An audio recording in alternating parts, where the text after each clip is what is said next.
Okay. Boker Tov, my friends. Good morning. Today's Daf Yomi is Yevamos Daf Zayin. Yevamos 7. We're going to start on 6b, 3 lines from the bottom. Today's Daf Yomi. All the wording today is sponsored by Jonathan of Viola Lubick in memory of Jonathan's father, Daniel Ben Yisrael Zechrono Levracha, on the occasion of his Shloshim. Don Lubick was a great man, a very generous, kind, brilliant man who really contributed to our world in so many powerful ways. So it's an honor to study Torah in his memory today. Also, the whole month of March is sponsored by Gray in memory of her brother Bobby, her mother Beverly, and her grandmother Grace. So today's Daf Yomi, we're going to pick it up 3 lines from the bottom of 6b, and we are, as they say in Yiddish, in medias res, right in the middle of matters. Basically, the Gemara has start off Yevamos by telling us that when your brother dies, you have to marry his widow. Now, however, the Gemara says you don't marry your brother's widow if your brother's widow is also your wife's sister. Meaning to say, if you and your brother both married sisters, because there's a prohibition to marry your wife's sister. That's a prohibition from the Torah also. But the Gemara has cited a verse to tell us this. It's based upon the word aleha, which appears both by Yevama and also by your wife's sister. So the Gemara says, in that context, why do we need the word aleha? We would have anyway, she's prohibited to you. Why do you need a specific prohibition? So the Gemara said, well, maybe we need the word aleha because otherwise we would have said a positive commandment overrides a negative commandment. And even in a situation where there's kares, because this is otherwise a kares penalty. So we would have said the positive commandment of din gibum overrides the negative commandment of not marrying your wife's sister, even though it's a severe penalty of kares. The Gemara just spent the last 2 days to try and find the source for this idea that otherwise we would have thought a positive commandment overrides a negative commandment, even in a situation of kares. And the Gemara's latest attempt was from the verse Lo Sevaro Eish B'chol Moshvo Seichem. You're not going to make a fire in all your dwelling places on Shabbos, and that included even, and the Gemara had said, what's the reason why it singles out fire? And according to Rabbi Nelson, it was be mechalik to say that you're in violation even if you do one prohibition. And according to Rabbi Yossi, it's just to teach us the regular prohibition. And the Gemara had said we learned that it was to teach us this idea of otherwise you would have said a positive commandment overrides a negative commandment, even in a situation of kares, because otherwise you would have said that a court, a bet din, should even execute a person who's worthy of punishment on Shabbos itself. The Gemara says, no, that's not the reason. Now that's why we're taking this up. So the Gemara says, no, the reason wasn't to teach us that otherwise we would have said a positive commandment overrides a negative commandment. This is not the source for the idea that asay do chalosa say, even by a situation of kares. And 3 lines from the Gemara says, no, that's not why we would have thought that a court would have executed and put a person to death even on Shabbos. It's not the reason. The reason why we would have thought that the court executes somebody is because because otherwise we would have made a kal v'chomer argument to tell us that we're supposed to that a bet din should put someone to death. Why? This is what we would have said. A kal v'chomer argument, a logical argument. We would have said, Mani mekayim mechalel amos yumas. When do we say that if you violate the Shabbos you get put to death? B'shar malachos, only by other prohibited activities. I.e., chutz misas bezdin, but not when the court actually puts somebody to death. That will be allowed. Of misas bezdin, dachya Shabbos mikal v'chomer. But I would have said that when the court can execute somebody on Shabbos, I would have thought, or not for the verse of Lo Sevaro Eish B'chol Moshvo Seichem, I would have thought that the court would execute somebody on Shabbos also from a kal v'chomer argument. What would be the kal v'chomer argument that I would have thought that the court would put somebody to death? It's as follows on the top of 7a. The argument is as follows. Ma avoda, just like service in the temple, shehi chamura, v'docha Shabbos is so severe that it overrides the Shabbos. Ritzicha docha osa. Nevertheless, we'd say that that if you are serving in the temple and the court wants to come and adjudicate the matter and put you to death, they take you from your service in the temple. So too, it says, from my altar you shall take him to die, Shabbos, Shabbos, which is overridden by service in the temple, because you do the service even on Shabbos. So I would have thought for sure that a court can execute somebody even on Shabbos. So we're on top of 7a, 4 lines from the top. So the Gemara says, so therefore, we would have thought this principle that a court could execute somebody from a Kal V'chomer, the court could execute someone on Shabbos, from the fact that, but therefore we need the verse of should say that the court doesn't execute someone, and therefore this has nothing to do with a positive commandment overrides a negative commandment, and therefore has nothing to do with the source of why we need the verse of Aleha to tell us that you're not allowed to marry you're not allowed to do yibum with your wife's sister. But since we've already gone down the rabbit hole of this brisa, the Gemara says, okay, let's first analyze this brisa, which we were discussing yesterday. Let's explain how they were doing it. So the Gemara said, as part of this brisa said we would have said this Kal V'chomer, or maybe we wouldn't have said this Kal V'chomer. Well, why wouldn't we have said this Kal V'chomer that a court can execute could execute somebody on Shabbos from a Kal V'chomer? What would be the reason why we wouldn't say it? What's the reason why we wouldn't say this Kal V'chomer? Because we would have said a different Kal V'chomer to break the Kal V'chomer. This was what we would have said. Kfuras meis mitzvah. We would have said that the burial of a meis mitzvah. What's a meis mitzvah? That is a body, a person who's found lying on the road, which nobody's attending to this dead body. That you have to. It's a big mitzvah, a great mitzvah to bury such a person. So we say kfuras meis mitzvah tochiach. That kfuras meis mitzvah should have proved that you don't execute somebody on Shabbos. Why? Shedochas avoda, because burying a dead body overrides the service, so that is more important than the service. Ve'ein dochas Shabbos, and it doesn't override the Shabbos. So we see from here that you wouldn't necessarily be able to execute somebody on Shabbos from a Kal V'chomer. But then the Gemara comes back and says Hadar Amar. But then the Brisa says first meis mitzvah titcha Shabbos, burial of somebody untended dead body would override the Shabbos from a different Kal V'chomer. Ma avodashi docha Shabbos first meis mitzvah docha osami. Just like service in the temple, which overrides Shabbos, is overridden by burial of a dead body. We learned that out from the word lachos, so that if you're on your way, if you're a Nazarite and you're on your way, so from the word lachos, so that a burial of a dead body overrides Shabbos. Shabbos and nidcham ibnei avoda eno din should take first makes mitzvah docha osa. We would have thought for sure that since Shabbos is going to be overridden by service in the temple, for sure the burial of a dead body should override it. And so therefore, since we would have had a logical argument to say that you're allowed to execute somebody on Shabbos, therefore we need the verse to tell us lo tevaru, that you don't execute somebody. So therefore, that's why we need the verse. The Gemara says, okay, fine. But let's still say, before we understood that this brisa was referring to logical arguments and not to the positive commandment overriding a negative commandment, how would you have explained this brisa if you would have said that the brisa was not referring to a Kal V'chomer, but to a positive commandment overriding a negative commandment? That's what it says. Gemara says, and according to your initial reading of the brisa, the Asya say will also say that the positive commandment comes and overrides a negative commandment. Mayo eno dika amar. How do you do this give and take of the brisa? Meaning, say you would have thought that a positive commandment overrides a negative commandment, but now you don't. But then we say, so why? What's going on? So the Gemara says this is how you read it. Hachikamar mani mekayem.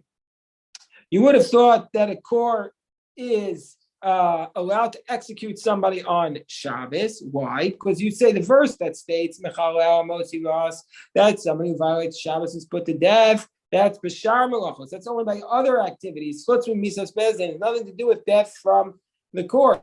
Of a Misas Bezdin, but death from the court, the Dachi Shabbos, you would have thought it overrides the Shabbos because of the Asya say the Dachi Los to say, because a positive commandment overrides a negative commandment. Therefore, we need the verse to tell us that it doesn't override the Shabbos, and this is therefore the source for the idea that positive commandment overrides the Shabbos. But Hadar Amar is saying, no, this can't be the source for the idea that the positive commandment overrides the Shabbos, because Amar Damrin and the Asya say v'doche losa say by a losa say graded by a regular prohibition, but losa say sheish bo kares. But in this case, it's a very, very severe penalty that the violation of Shabbos is kares. Did you really ever hear of such a situation that a positive commandment overrides it? And so therefore a positive commandment will not override it. So you wouldn't have thought that you could execute to somebody on Shabbos. But Hadar Amar, yes, why wouldn't it? Hadar Amar, Atu Asay Tochas, also say, in general, a positive commandment can override a negative commandment. And Lav also say Chamor Minay, it isn't a negative commandment more severe than a positive commandment, because Yasay V'Dachilei, and still the positive commandment overrides a negative commandment. Malichum Razuta, Malichum Rabba. What do we care if it's a severe prohibition or a lighter prohibition? It should override it. And so therefore, therefore, the verse has to say you should not kindle a fire in all your dwelling places. Tell us in this case, it doesn't override the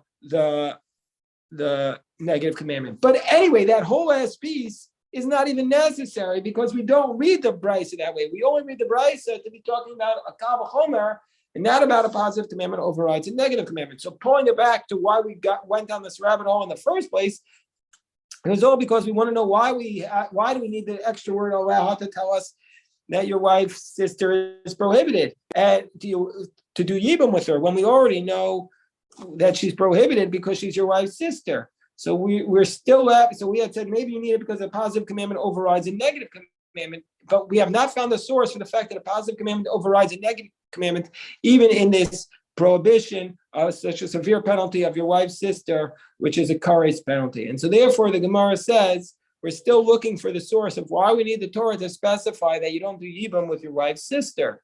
So therefore the Gemara is going to take a different approach. So this is the reason why you needed to say allow that you're not allowed to do yibum with your wife's sister, because you might have thought to have a high hs ach, because this is one of the principles that we just read in our minyan, and when we do the prayer services, we do the 13 attributes, and then one of those principles is what we're about to say now. You might have thought that your brother's wife, which is the case of yibum, you would apply since you're required to marry her through yibum. You might have thought that this would kick in one of the 13 rules of interpretation of the Talmud, which is davar shaya b'chal. If you have something that's in a general category, like your brother's wife, if she's in the general category of prohibited relationships, the yatzim in a call, and then she's taken out of that general category, to teach us something. It doesn't only teach us something about itself, but it teaches us about the general rule. And so therefore we might have thought that just like your brother's wife is now permitted to you, every prohibited relationship would be permitted to you now through yibum.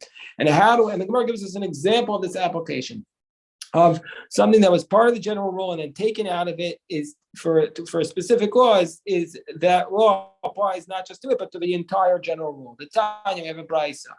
What's an example? Because we say about the korban, there's two verses. One verse tells us that anybody who eats a sacrifice on the temple while they themselves are in a state of ritual impurity, they get kares. That's rule number one. Rule number two is anybody who eats a korban shlamim, which is an example of a sacrifice while they are in a state of ritual impurity, also gets kares. So why does it need to specify the korban shlamim? That's what the Gemara is going to ask. Something that was in the general category.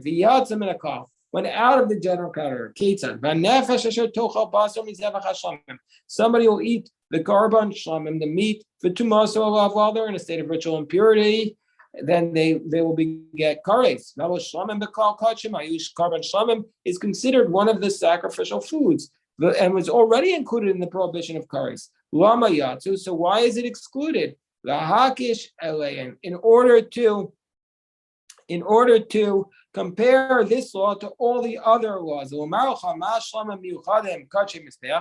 like the korban shlamim is part of the sacrifices on the altar, and if you're ritually impure, you get kares.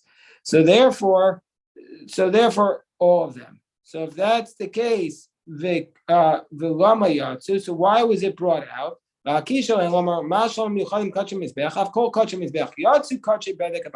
there's an exception to this rule. If the donation to the temple was a sacrifice to be brought on the altar, then across the board, we have, if you eat it while you're ritually impure, or you bring it while you're ritually impure, then you get kares if you eat it while you're ritually impure. But in this case, if it was koche bedek habayis, if it was just donated to the temple for the temple's monetary value, then you don't get kares. And so therefore, perhaps we might have thought the same principle here, that we would say,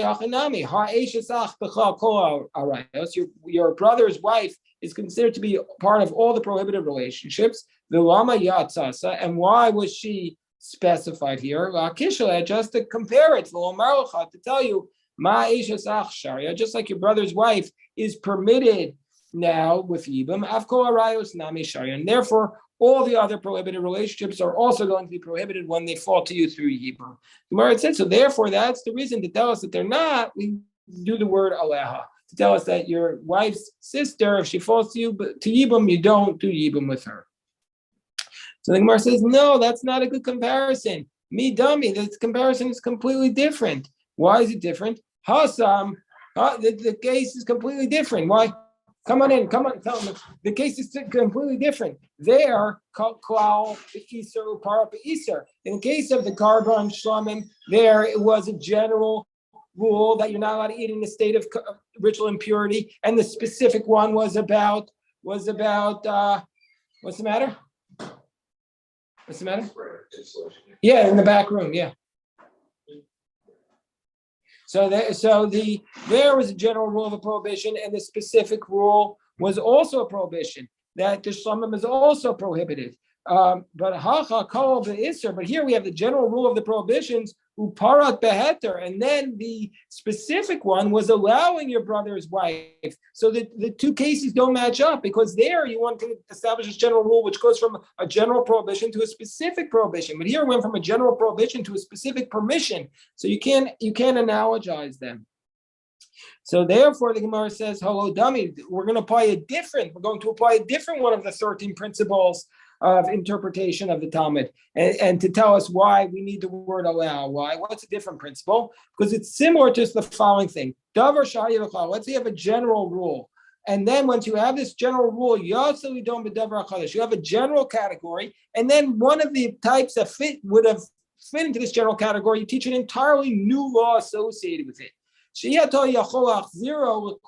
that since you taught an entirely new law about this specific thing, we no longer include it in the general rule laws until the Torah tells us to re-include it.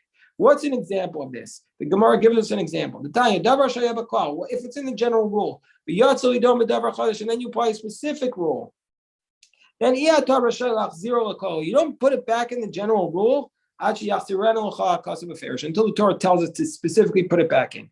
The example is, we're going to bring an example from a mitzora. A mitzora is a person who got leprosy. This person who got leprosy, what we call leprosy, he has to bring several karbanos, an asham, you guys good? Yeah. Okay. I just wanted to know if that's the only area. And also upstairs. Upstairs? Yeah. Can I check? Yeah, go upstairs, right there in the back, right above it. So the asham, we have the asham. The mitzvah brings a carbon asham, a carbon chatos, a sin offering, and a carbon oah, an oah offering. So as part of that, the asham is just a regular guilt offering that you bring. However, this asham that the mitzvah brings is unique. It's different than all the other ashams because we take the blood from the carbon and we put it on the finger, the right thumb, and the right big toe of the mitzvah. So it's different. So the Gemara says that's why it says in the verse, "V'shachatas hakeves," you slaughter this sheep for an asham ben kol masher yishchatas chatas, in the same place where you slaughter the sin offering, mesa ola, and the olah offering ben kol makodesh, in the same holy place. Ki chatas ha'asham hu kohen, because the asham is like the chatas for the kohen. So why does it have to come back and tell us that the asham is like the sin offering? She'ein tamu omer kachatas ha'asham. Why does it have to come back and tell us that the chatas is like the asham? Why does it repeat it? Because the asham of the mitzvah, there was a completely new law taught with it. It said bebo and yad, bebo and regla yimanis, that you have the right big toe, the right big thumb, and the right big toe. that you put blood on it. So you might have thought, so since it's carbon asham, the mitzvah is completely different from all the other carbon ashams. It's totally different law. And maybe you don't burn its limbs and sprinkle its blood on the altar. You might have thought, well, yeah, you might have thought it doesn't go on the altar at all. It's no longer an asham. Comes along the Gemara and comes along the verse, and the verse states, Talmud Lomar, therefore, for this reason, the verse states, Ki kechatas ha'asham hu. That the asham is like the chatas. Ma chatas tu'una matan damim. Just like the carbon chatas requires the applications of the blood on the altar, the mur magabi mizbeach. Af asham ta'un mati damim ve'mur magabi mizbeach. And so too, the asham requires the application of the blood on the altar. So therefore, that's what this case is like. We might have thought the low hydrate cry, and if the verse had not come back and said this, Hava Mina, I would have said, we're good now? We're good? Okay. If the verse had not come back, I would have said, I would have said that the carbon asham has nothing to do, the asham and the mitzvah is not at all connected to the other carbonos anymore. So hachinami, so too, I would have said about the if it wouldn't have said, I would have said hachinami, I would have said Eishes ach the istra shar arayoslo. So if it had not said this word, if it had not said so too, also with respect to your wife's brother and all the other cases, the fact that it is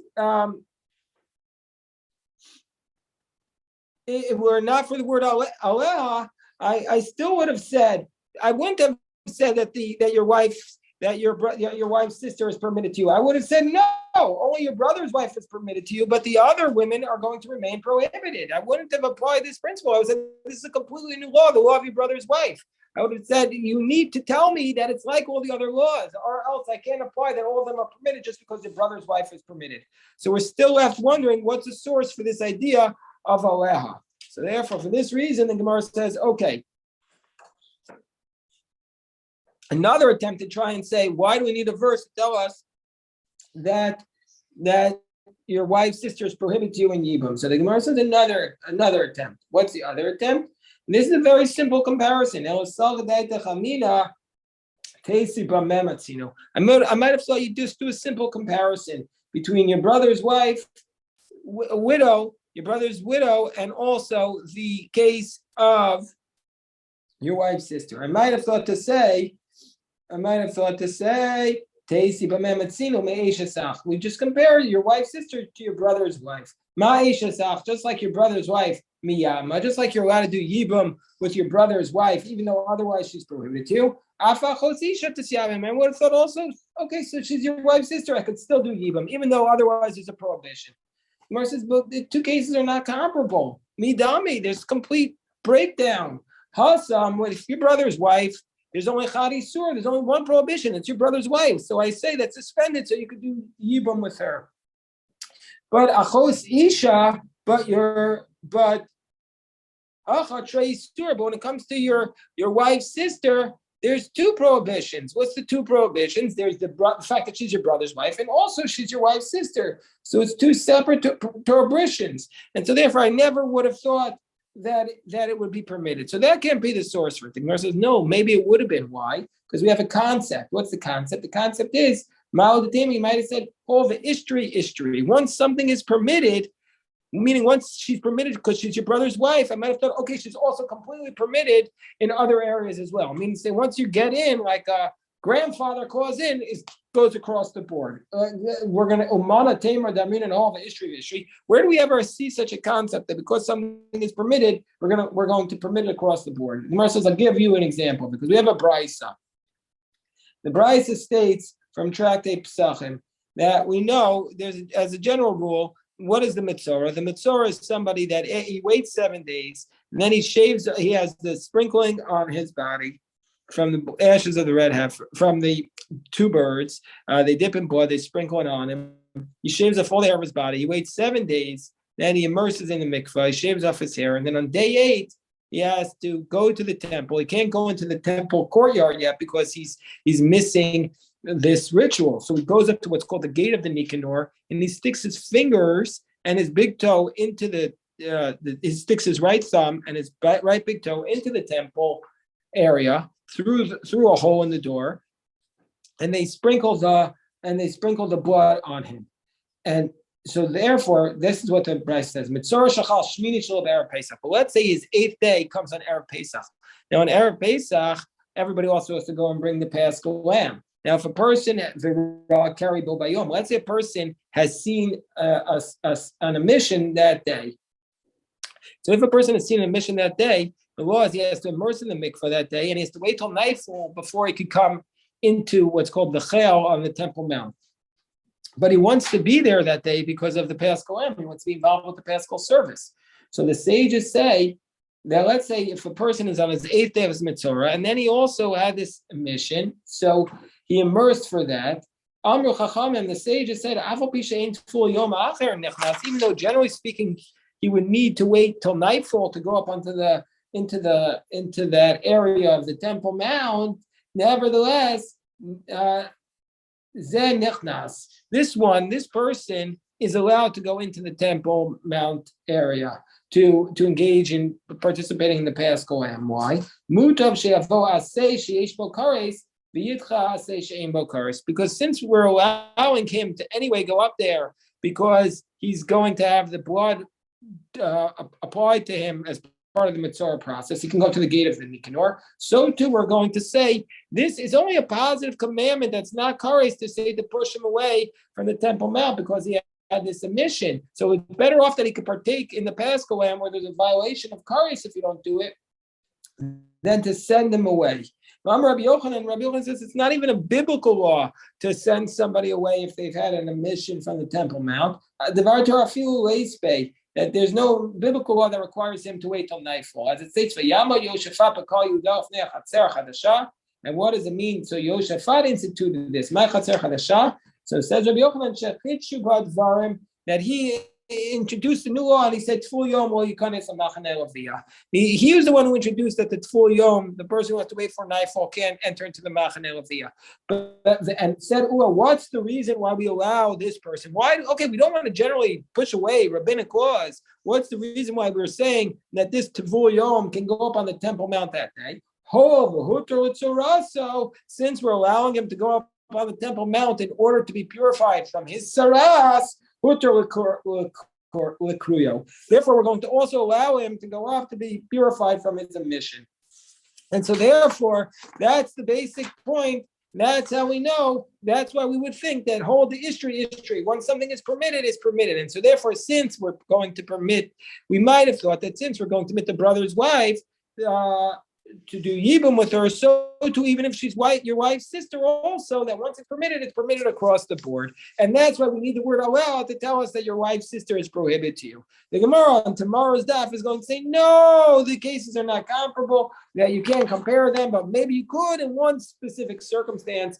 But that's where we are now, that the Gemara says maybe we need the word allow because we say hold the history. Since it's permitted, it's permitted. I want to just say before we close, we've been studying today Lezecher Nishmas Daniel Ben Yisrael, Zechron of Racha, may on his shlosha, may his neshama ascend, in the merit of all the righteous deeds that is his children and grandchildren and his wife, blessed memory. Now his wife, may she be well, may she live and be well and be strong. That they all do in his memory. So okay, amen. Shkoyach. Take care. If anybody has any questions, I'm happy to address them.